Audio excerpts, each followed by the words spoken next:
Hey there you guys, what is up? Welcome back to the lounge. This is your boy Zack from Team Lionheart coming at you with a retro deck profile for GOAT format. And before I get into it today, I want to give you guys a huge thank you for 1,000 subscribers to this channel. Man, when I joined the team back in May, I never foresaw us getting to 1,000 subscribers this quickly, so I just want to give you guys a huge thank you, and also a big shout out to my team captain, Henry, for helping us to get here as well. But without further ado, let's get into this retro deck profile for GOAT format. So if you guys know anything about me, you know that I am the Spiral Hipster, or I'm the Subterra guy, but before that, I was actually the Zombie guy. The first deck I ever played in a competitive format was actually Skull Servants, believe it or not.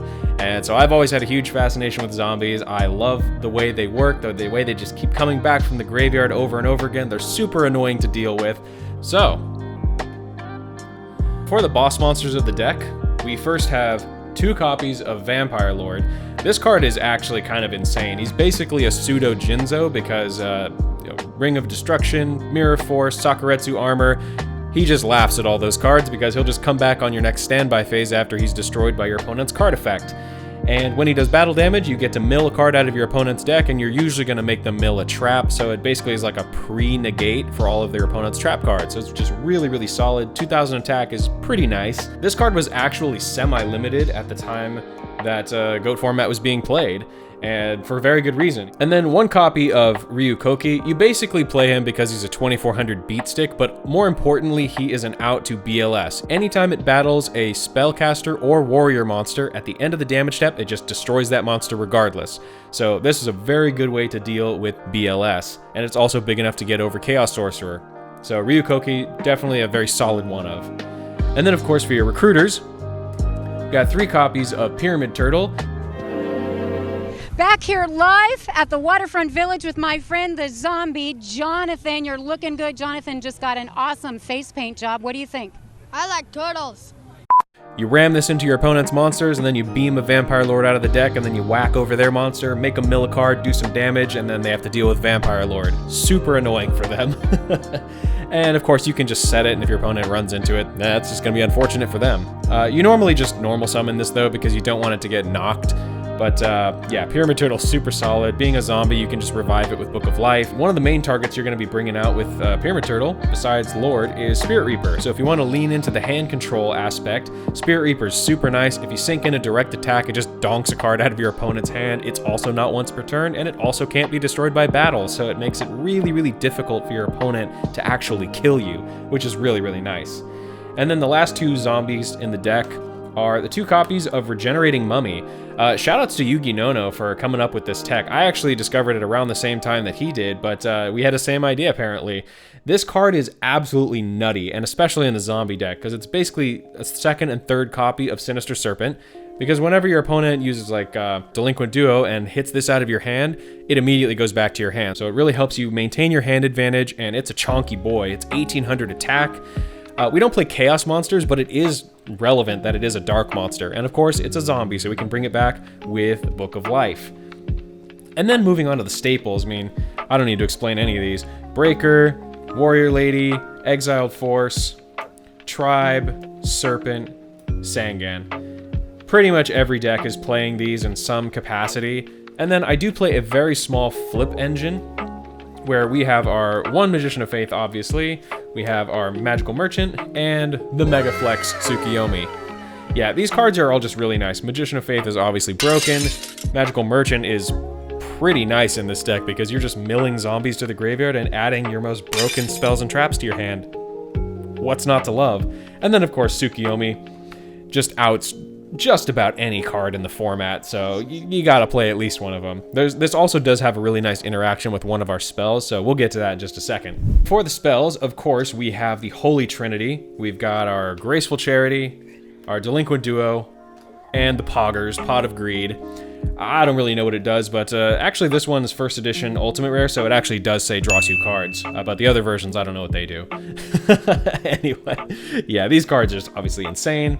And then because we're playing zombies, we play 2 copies of Book of Life. I wouldn't play 3 because it does tend to clog, especially when you don't open with zombies in your hand, but This banishes monsters out of your opponent's graveyard, so it really helps them to keep off of those chaos monsters, and it removes things to summon back with like premature burial. So if you can like banish a Jinzo, that's always really nice. And this is also not once per turn. The card is just nuts. If they deal with Vampire Lord, just bring it back and they gotta do it again. And then of course, more standard stuff. Snatch, Premature, and MST. Every deck plays these, merits no further explanation. We are on the Heavy Storm as well. It's not really that great just because most people are playing around Heavy Storm. I mean, if your opponent is even remotely good, they know not to just set 4 pass unless they have Judgment. So Heavy Storm is really just like, it's going to be a 1-for-1 trade in most cases, but if you are able to get a 2-for-1, then like, you know, good for you. And probably my favorite card in the deck, we are on 2 copies of Creature Swap. This card is the stonks, my guys.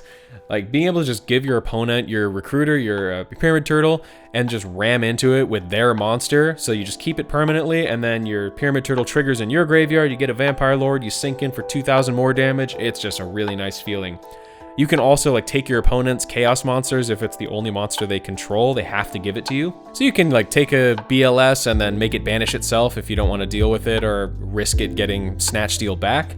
And it's just a really clean out to a lot of cards that you wouldn't otherwise have an out to. And then we have, of course, 2 copies of Knock because it's semi-limited. Card is really good. It's a side out when you play against any beatdown deck, but against pretty much every other deck, it's just staple. And then for dealing with high defense monsters, since actually our Vampire Lord doesn't even get over Gravekeeper Spy, which is super annoying. So Smashing Ground is probably the best way to get over Spy. But it also just helps us keep the pressure and the tempo on our side. And then as kind of a pseudo third copy, we do have Lightning Vortex. Discarding cards is not actually a huge deal in this deck because a lot of times you can just like pitch a zombie and then bring it back with Book of Life, which is super, super nice. And of course, you know, you have Sinister Serpent and things like that, so it's actually not such a big deal to discard a card. You really don't want to have your opponent have those scapegoat tokens because Thousand Eyes Restrict is one of this deck's biggest weaknesses. And then onto the trap lineup. We're on 2 copies of Dust Tornado just to deal with that pesky back row. And then the rest of the deck is just super staple.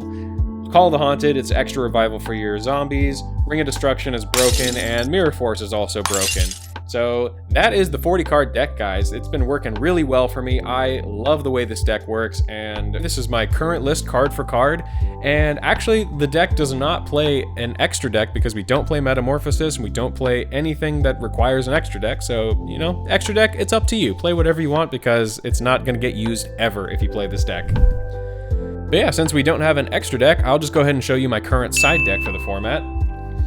We are on 3 copies of Kaiku the Ghost Destroyer. This is a side-in for pretty much every single matchup. The card is insane. It's an 1800 beat stick, and it prevents your opponent from summoning Chaos monsters, which is this deck's biggest weakness, besides Thousand Eyes Restrict. So Kaiku's just really insane. Banishes cards out of your opponent's graveyard. Super, super nice.